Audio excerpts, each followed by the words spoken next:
how do you still see digital events? So what do you see the role that in-person will play, and then how do you see digital events playing into that as well?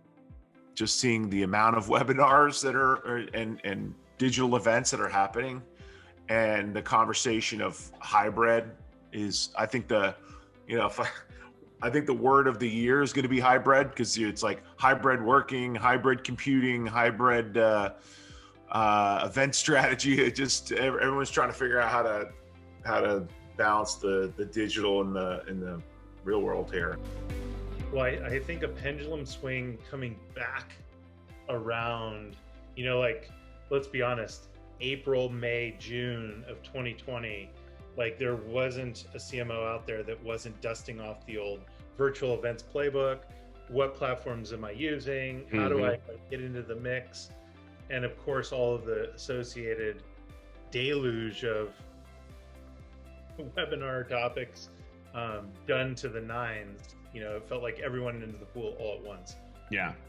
So I think that there'll probably be a pendulum swing back away from some of that, because there's this, I think, common sense acknowledgement that digital events are nothing like in-person events, and not even remotely close.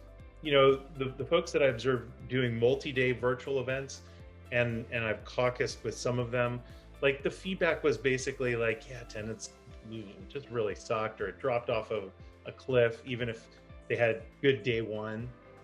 It's just not the same. Are there any kind of marketing trends that you're seeing kind of dying away, or maybe things that, and we're talking about some of them now, right? To downloads and clicks and things like that, which are still important to some extent for certain tracking.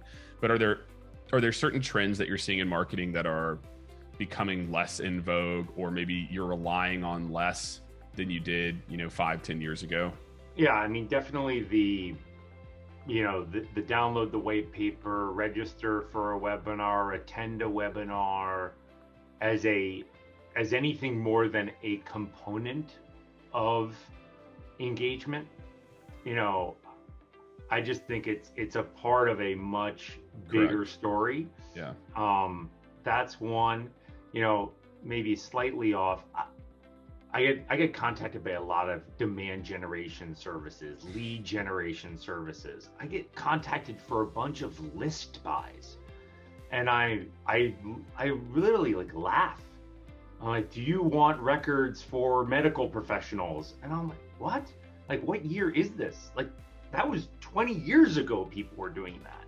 So I think that whole aspect of trying to find prospective customers, if you don't have that information, in my view, you have bigger problems, right? Whether it be through ICPs or, just understanding of your target audience, buying lists and buying names. I mean, I get them like 5 a day practically.